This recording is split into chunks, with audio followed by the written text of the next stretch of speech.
હું કદાચ ટૂંકાણમાં તમને કહીશ કે હું આ ટીમ સાથે જોડાઈ તેને 2 વર્ષ જ થયા છે. એટલે ક્રાંતિકારી સાથે જોડાઈને મને 2 વર્ષ થયા છે, પણ 2 વર્ષમાં મેં ઘણો અનુભવ કર્યો છે કે કઈ રીતે એ લોકો એક્ટિવ રીતે બધી ઝીણી ઝીણી વસ્તુઓની કેર લઈને સમાજને કઈ રીતે બેસ્ટ વસ્તુઓ આપી શકે તે માટે બધા જ હરેક કાર્યકર્તા કાર્ય કરી રહ્યા છે. તો પહેલાં હું જેમ કે gym sports and culture committee તરફથી છું, તો 2 સેન્ટેન્સ એના વિશે કહીશ કે આજથી 4 વર્ષ પહેલાં જ્યારે પહેલી વખત જીમ સ્પોર્ટ્સ એન્ડ કલ્ચર કમિટીએ 2 દિવસનું એક્ઝિબિશનનું આયોજન કર્યું હતું, ત્યારે કન્વીનર હતા આપણા જાસ્મીનભાઈ. અને ત્યારે હું લાસ્ટ એટલે જે દિવસે એક્ઝિબિશન હતું એની આગલી રાતે 10 વાગે આવી હતી કે મને જો હું એક ફેશન ડિઝાઇનર છું પ્રોફેશનથી, તો ત્યારે હું જાસ્મીનભાઈ આગળ આવી હતી કે 10 વાગે મને સ્ટોલ મળી શકશે કે કાલ માટે. એમની ટીમે તરત ને તરત એક સ્ટોલ લગાવીને મને રેડી કરી આપ્યો અને તે દિવસે મેં 2 દિવસ એક્ઝિબિશનમાં સારું એવું એક્સપોઝર મળ્યું કે આ દિવસ સુધી મને ફરીથી ખરેખર એક્ઝિબિશનમાં આવવાની જરૂર નથી પડી અને મારી આગળ ખરેખર કસ્ટમરનો જરા પણ તોટો નથી. તો એ માટે એકવાર તો કોંગ્રેચ્યુલેશન કહીશ આ ટીમને.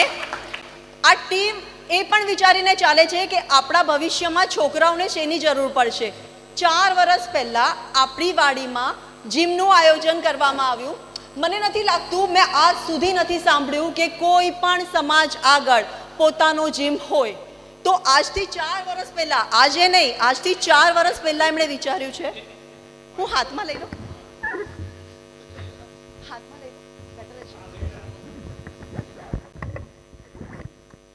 અને એક્ઝિબિશન જ્યારે હતું ત્યારે પ્રમુખ મિતેશ દોડિયા હતા, જેમણે જ પરમિશન આપી હશે ત્યારે આ બધા કાર્ય આગળ વધ્યા હશે. અને જીમનું જે આયોજન કર્યું છે, અત્યારે ખરેખર તમે જાણો છો કે યંગસ્ટર્સ આપણા કેટલા જીમમાં આવે છે. આજના આપણે સમાજની બધી બહેનો સેફલી આપણા જીમમાં આવી શકે છે. મારવાડી સમાજને ઘણા સમાજે આપણે રિક્વેસ્ટ કરી છે કે અમારી કમસે કમ બેન દીકરીઓને આવવા દો, તો આપણી બેન દીકરીઓ જ્યારે સેફલી જીમમાં જઈ શકે છે એનો પણ બધો શ્રેય જીમ સ્પોર્ટ્સ એન્ડ કલ્ચર કમિટીને જાય છે. આપણા સમાજની બહેનો ફાઇનાન્શિયલી ઇન્ડિપેન્ડન્ટ થાય. આઈ થિંક મને લાગે છે 4 જરૂરિયાત હોય આપણી: ફાઇનાન્શિયલ, મેન્ટલ, ફિઝિકલ અને સોશિયલ. સોશિયલ વિશે તો કદાચ ડાઇસ પર બેસેલા બધા જ બહુ સારી રીતે કહી શકશે. હું કદાચ થોડી ફાસ્ટ બોલું છું, મને ટાઈમ બહુ ઓછો આપવામાં આવ્યો છે એટલે. તો હવે હું કહીશ તમને કે આપણી બહેનો કે ભાઈઓ બધા ફાઇનાન્શિયલી ઇન્ડિપેન્ડન્ટ થઈ શકે, તેઓ ઘરે શું કરી રહ્યા છે તે માટે એક્સપોઝર મળી શકે, તે માટે આપણી ત્યાં એક્ઝિબિશનનું આયોજન કરવામાં આવે છે. અને જેનાથી આઈ એમ શ્યોર ઘણા બહેનોને બહુ જ સારું એક્સપોઝર મળ્યું છે અને અત્યારે એ લોકો પોતાના પગભર ઊભા રહી શક્યા છે. હવે હું ફિઝિકલ નીડ માટે કે ફિઝિકલી સમાજ સ્ટ્રોંગ થાય તે માટે કહી શકીશ કે જેમ કે જીમ સ્પોર્ટ્સ એન્ડ કલ્ચર કમિટીનું આયોજન કરવામાં આવ્યું છે અને 2 રીતે, એક તો હાલાર કપ અને 52 ગામની ક્રિકેટ, એ રીતે આપણો સમાજ ફિઝિકલી સ્ટ્રોંગ થાય. અને જીમ, આ બધાથી આપણે એ તરફ પણ ધ્યાન દોર્યું છે.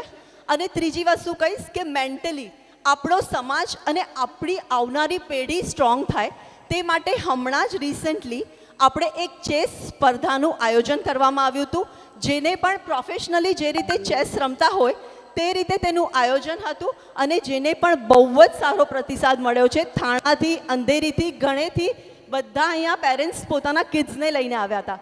અને તમને એ કહીશ કે અત્યારે વર્લ્ડમાં 10 બેસ્ટ ચેસ પ્લેયર્સ છે, તેમાંથી 4 આપણા ઇન્ડિયાના છે. આઈ હોપ કદાચ આપણા હાલારનો કોઈ હિરલો ત્યાં જાય, એ માટે થોડીક પહેલ અમે કરી રહ્યા છે. Thank you. અને હા, એક ખાલી આપણા અહીંયાથી લાડલી બહેન યોજના, રેશન કાર્ડ, તો 4000 જેટલા આયુષ્યમાન કાર્ડ આપણા તરફથી સમાજ તરફથી આપવામાં આવ્યા છે. 200 રેશન કાર્ડ, 400 જેટલા ફોર્મ ભરવામાં આવ્યા હતા લાડલી બહેન યોજનાના, જેમાંથી કમસે કમ 350 થી 350 જણાને તેનો હર મહિને 1500 રૂપિયા તેમના ડાયરેક્ટ બેંક એકાઉન્ટમાં જમા થઈ રહ્યા છે. અને અત્યાર સુધી લગભગ 50 લાખ જેટલી અમાઉન્ટ તેમાંથી સમાજને મળી ચૂકી છે.